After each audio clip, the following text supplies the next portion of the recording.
Welcome back to the Mega Meeple, the show all about gamers and the games that bring them together. I'm your host, Tom, and I want to thank you for hitting that download button. If you like what you hear, please be sure to subscribe to the podcast on iTunes. And while you're there, leave us some kind words and put out some of that 5-star lovin'. And I'll give you a shout out at the next episode. And tell all your friends in your gaming groups about the Mega Meeple. I'd really appreciate it. Get the word out. I'm only one man. I could only do so much. Be sure to connect with me via the Facebook page, Twitter, Instagram, Snapchat, etc., etc., etc., yada, yada, yada, blah, blah, blah. You know the ones. And all the links to our social media pages are on the website, www.themegameeple.com. Check out our YouTube channel, where we do some unboxing videos and reviews of games and accessories, as well as some Kickstarter previews. And the link to that is also on our social media page on the website. All right, enough of the intro. Grab a seat at the gaming table, serve up some chips and dip, grab a Mountain Dew, and let's get on with the show.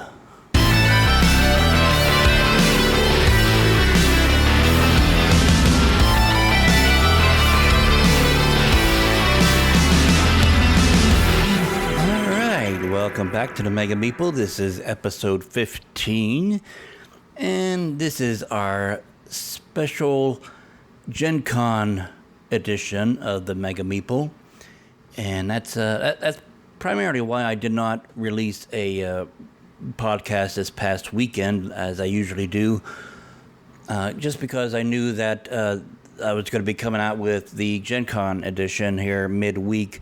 So I didn't want to have an episode out in the weekend and then like 3 or 4 days later have this episode come out. So this episode should take place just before GenCon starts, or maybe like the first day of GenCon.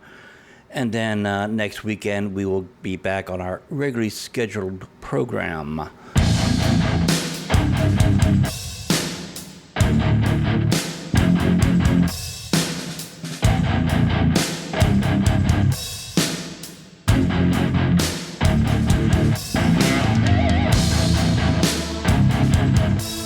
So I'm going to go over my 10 games that I am looking forward to from GenCon, either going to be released at GenCon or at the very least demoed at GenCon for a public release later on this year. Now, it's 10 games and not, for all intents and purposes, I'm looking forward to all these games. So you could probably just label all these games as number one. So they're not in any kind of sequential order as far as importance or the level of anticipation or anything like that. Now, bear in mind, I'll do a little disclaimer here. This is my list. So if your list doesn't agree with my list, that's cool.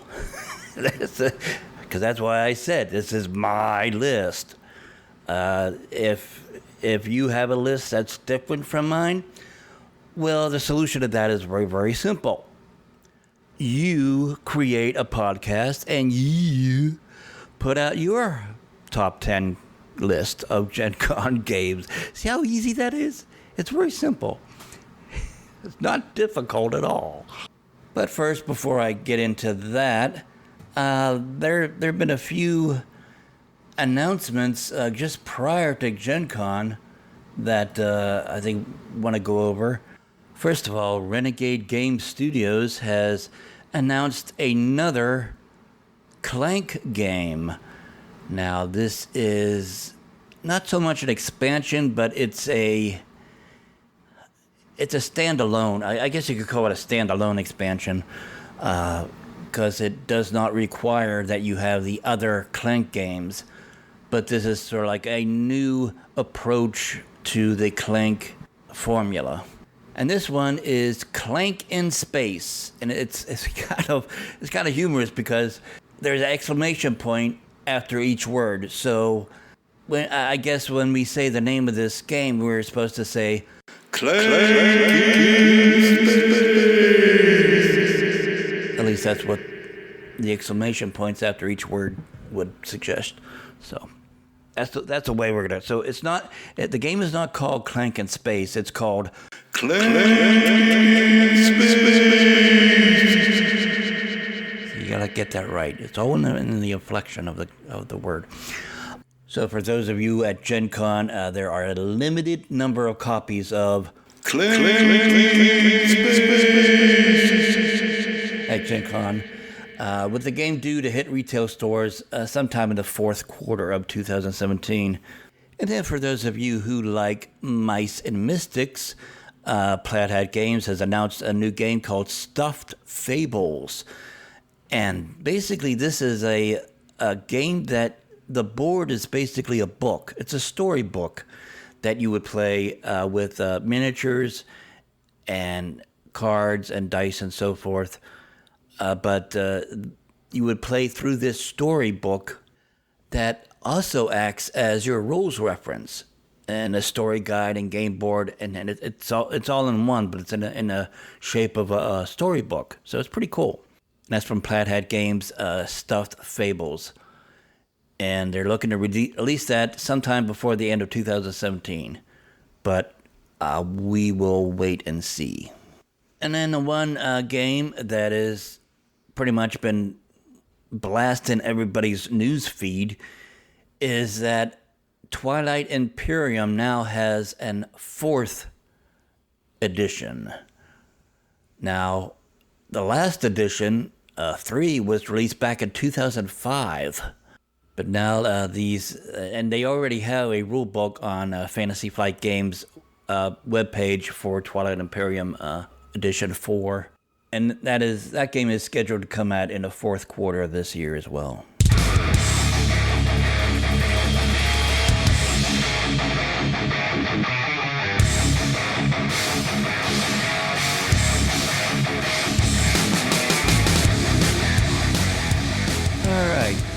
So now this is my 10 games that I am looking forward to that have been either announced at Gen Con, it's being sold at Gen Con, or at least a demo of it at Gen Con for a later release date this year. And again, this is not in any particular order.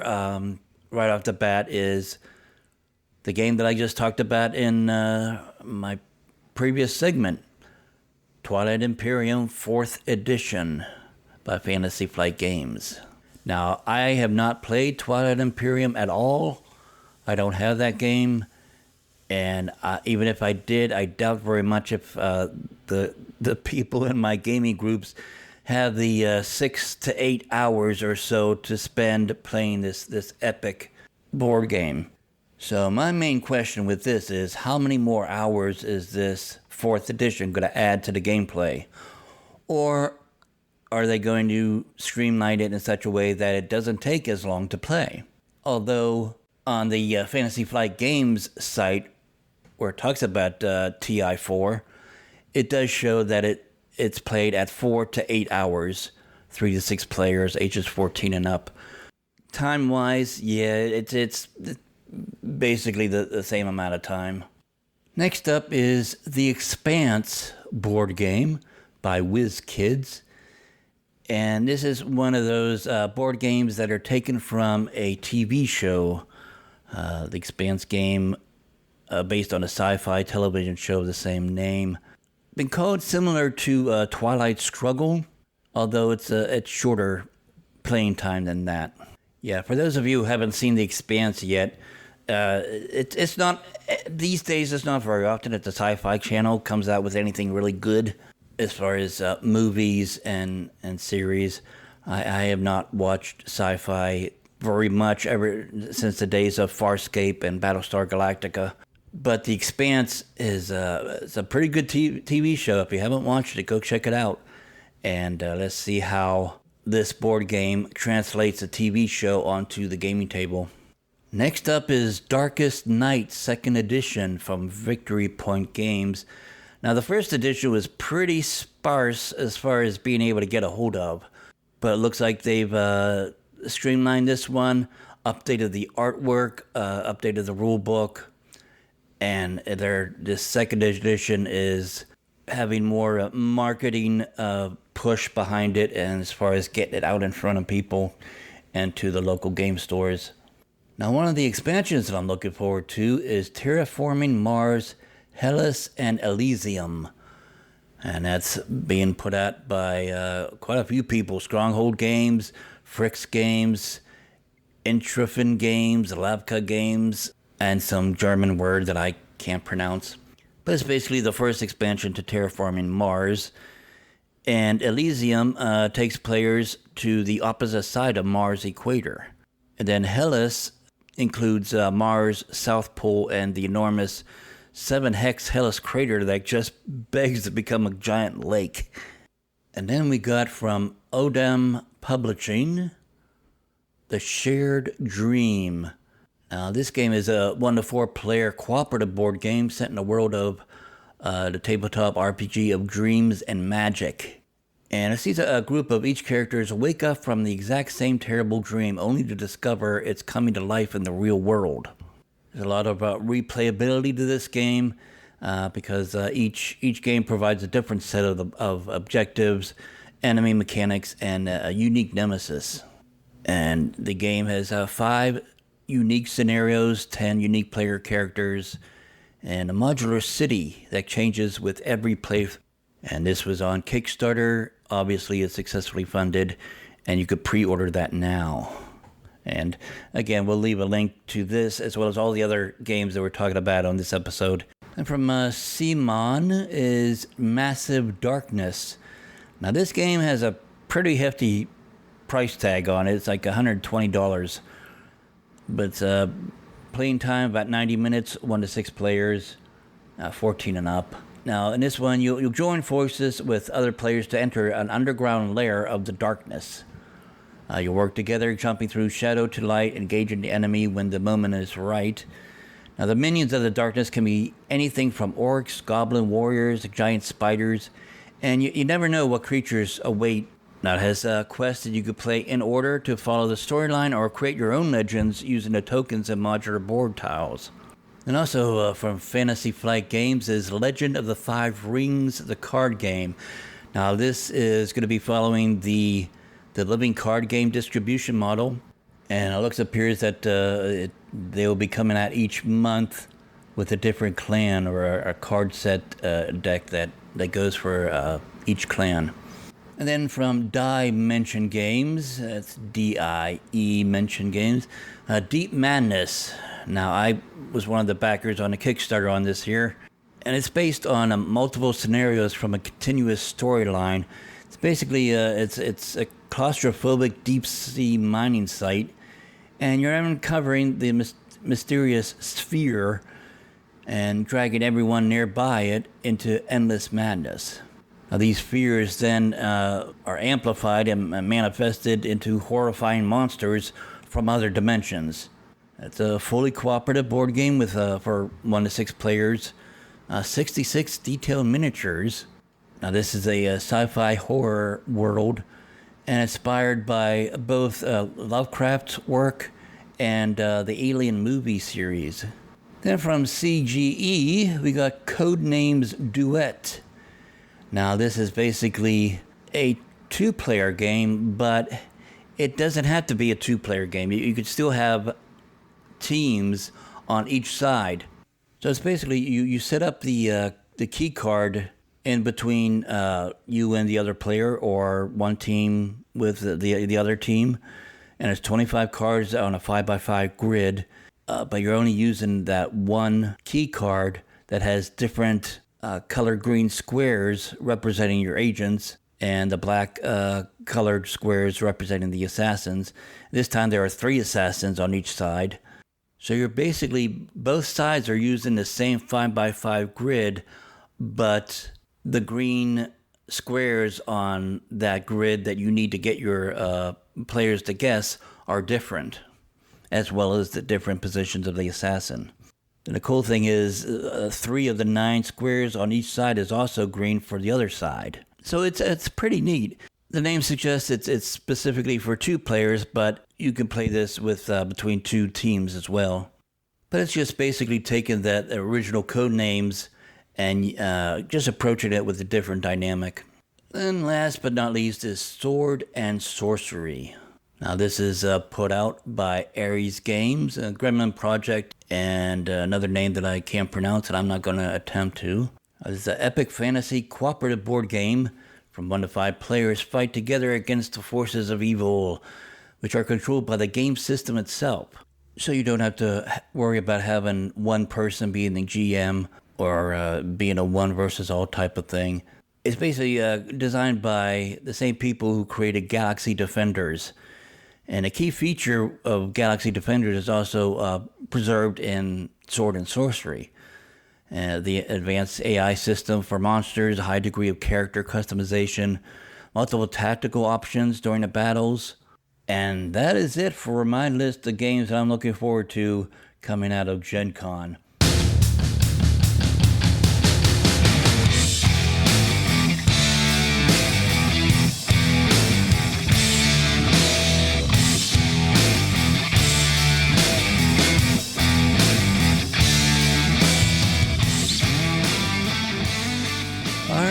My guest in this episode, our special GenCon edition of the Mega Meeple podcast, is very special. You might recognize her voice once she starts talking, but I'm not going to spoil it. So let's listen to the interview right now. All right, welcome back to the Mega Meeple, and special guest in this GenCon edition of the Mega Meeple podcast is actually someone that you may recognize her voice, because this is the same person that actually does the Kickstarter segment for the Boardgame Breakfast that comes out every Monday morning on the Dice Tower YouTube channel. And for GenCon, not everybody's able to go to GenCon. Either it be for work schedule, not able to get the days off work, maybe it's finances, maybe you spent too much money or time at other cons, and GenCon just had to take a back burner. Or if you're like me, just physically not able to travel too much, and let alone, standing hours in long lines and walking miles and miles to different events. But we got you covered, because my guest this episode is Suzanne Sheldon, and she has something she's going to be talking about, GenCant. And these are for people who can't go to GenCon. So, Suzanne, how are you doing today? I'm doing excellently. Thank you so much for having me on your show. I really appreciate it. Thank you. Thank you for coming on. I appreciate it. So, let's see. My understanding, this is this is the third year for GenCant? And started with a... fourth year. How many years? This is our fourth year. Fourth year. Oh, okay. All righty. I miscounted. Oh. And my understanding is this all started with a Twitter conversation. Is that right? How did that happen? Yeah, anybody who knows a little bit about me knows I'm super active on Twitter. There's a really great board gaming community on that social media platform. And in 2014, a few of us, GenCon was rolling around. You were seeing lots of chatter about people traveling and getting excited about what games were coming out. And some of us were kind of bemoaning our inability to attend GenCon. And a friend of mine, Jason Patterson, whose Twitter handle is at Naked Meeple, and I kind of joked about hashtag GenCant. And we started to kind of share stories about GenCant, look at there's no lines for the bathroom at GenCant, right? Or the line at the coffee bar is really short at GenCant. And, I think it just struck a chord in the community because people picked up on it really quickly and started cracking all these kind of tongue-in-cheek jokes about GenCant. And they kind of ran with it. And it had a lot of energy and fun and excitement. And it was something kind of silly and positive to turn our attention to. So we spent less time complaining about not being at GenCon and had something else to do. So for people who are not able to go to GenCon, how does GenCant work? I mean, is it like it's not like a central place that people can go to, otherwise it wouldn't be a cant, right? So how does that all work? Yeah, thanks for asking. There's actually a lot of confusion about that. New people learn about it. So I'm really glad to have this opportunity to talk about it a little bit. So GenCant is what we call an unconvention or a virtual convention. And what does that really mean, right? Well, it means is that we actually hold little events or activities online. And traditionally, the two biggest things that we do are we have a little photo contest, usually around, take a picture of yourself and what you're doing for GenCan and tweet it at a hashtag. And then we have prizes for people. And then speaking of prizes, the biggest thing that we've traditionally done is we have just a big raffle. And I'm lucky enough to have a lot of friends in the board game industry, and I reach out to them every year. And board game publishers and designers, they understand that kind of fear of missing out or that kind of sadness about not being able to go to GenCon. And they are delightfully generous, and they donate a ton of prizes. And we at GenCant, we get to raffle them away. Oh, wow. So if people are interested in participating in GenCant, we're also going to have a game of Mega Karuba. Karuba is a wonderful board game from Hava, and it's one of these games that you can kind of play. You can even play if you don't really actually own the game. So we have a delightful partner, Tiffany Perez, who is the One Tar. She has a board game review and streaming channel. We'll be hosting the game online, and people can just play along online and watch the stream and play at home. We are going to have the photo contest I mentioned. Gigantic Games is hosting a bunch of online puzzle games that are going to be posted a few times a day. So you can just jump in whenever you want and take a look at those. You can submit to the photo contest I mentioned 5 times now. And then on August 17th, when both GenCon and GenCant start, our website will have a form to enter the raffle. And, it's really easy. All you have to do is give us your email address so that we can contact you. We're not collecting any information or marketing. It really is just an opportunity to give you a game. And so the raffle opens the day GenCon and GenCant opens, which is August 17th this year. And it's really easy, really casual. And we try to make it as open and simple as possible for everybody to jump in and out as they can. Okay, great. Now, you mentioned some of the designers and publishers and stuff like that have donated prizes and games. Can you rattle off a few names of those people that participate in this year's GenCant? Oh, so many. I think we're over 24 sponsors right now. So I won't waste your time and list them all. But one of the things I work with our sponsors is part of the point of GenCant is to bring some of the fun and excitement of GenCon to the masses, to the people who can't attend. So I always love it when we get GenCon releases or exclusives and things like that. So this year, Renegade Games is donating to their hot games. They're even donating a secret game that hasn't even been announced, so I can't talk about it beyond this. Oh, wow. But, okay. They've got that.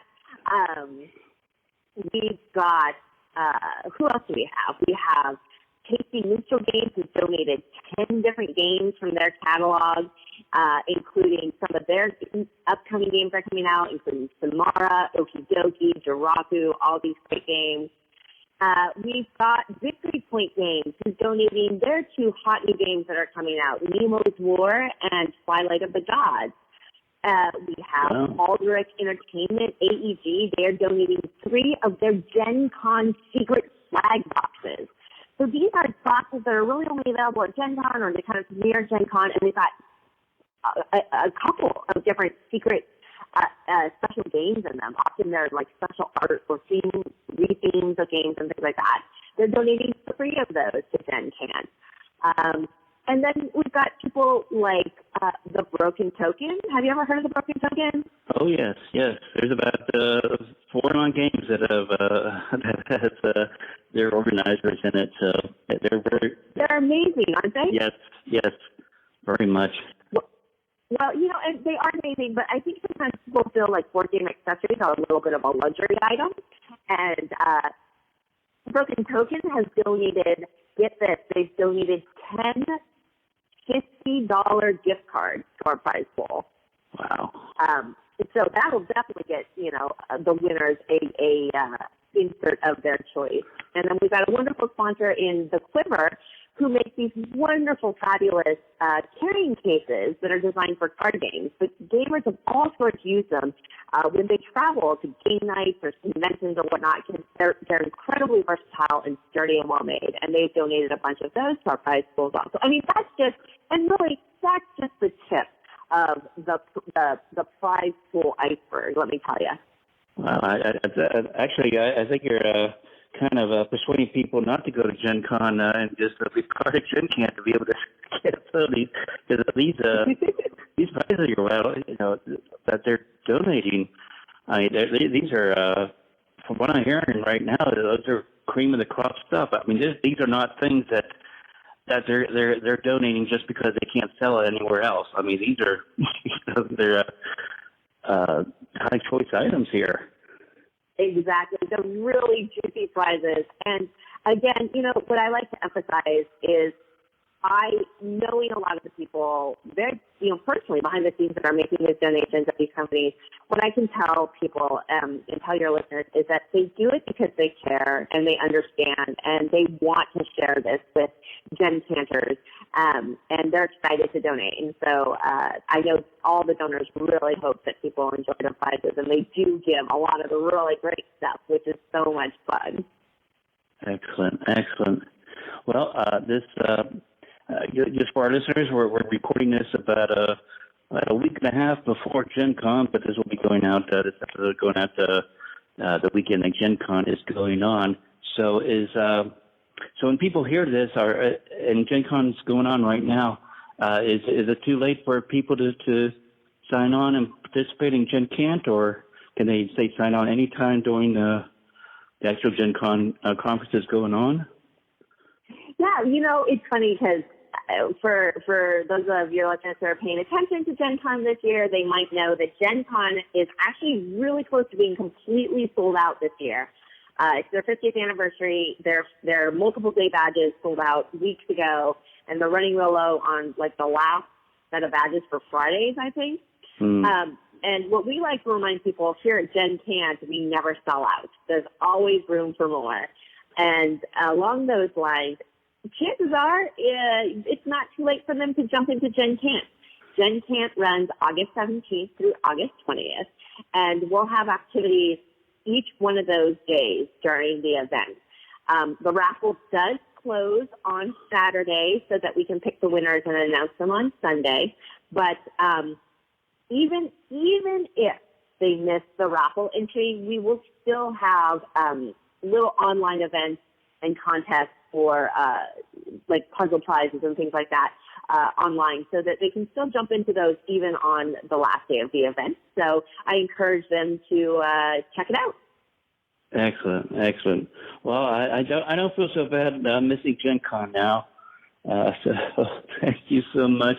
Well, hey, if people want to find out more about GenCant or even some of the stuff that you're doing with the Dice Tower, where could they go? Yeah, for GenCant, we have a website. It's GenCant.com, nice and easy to remember, and that's going to be your best source for information. But some of our real-time updates and the chatter where we're most active is on Twitter, and there's a GenCant, a Twitter handle there as well. I will also say, if you aren't really into Twitter or don't want to check back on the website, we do also have a Board Game Geek Guild and a Facebook page, and those are linked on our website as well. So that you can find us in a couple of different places. And if people are interested in what I am doing with the Dice Tower, of course, I am on Boardgame Breakfast every Monday on Dice Tower's YouTube channel. And, there may be an announcement at GenCon about some other stuff I'm going to be doing soon with the Dice Tower. So if any of your listeners are Dice Tower fans, they should make sure to watch or listen to the live show of the Dice Tower podcast at GenCon, because they might hear some news related to me there. Okay, looking forward to that. And, of course, we'll put links to those websites in the show notes to this episode on the website, www.themegameeple.com. Suzanne, thank you so much for your time and popping in with us and doing the interview. Appreciate it very much. Thank you for having me and giving me an opportunity to talk about GenCant. It was so much fun. I really appreciate it. Thank you. Take care now. You too.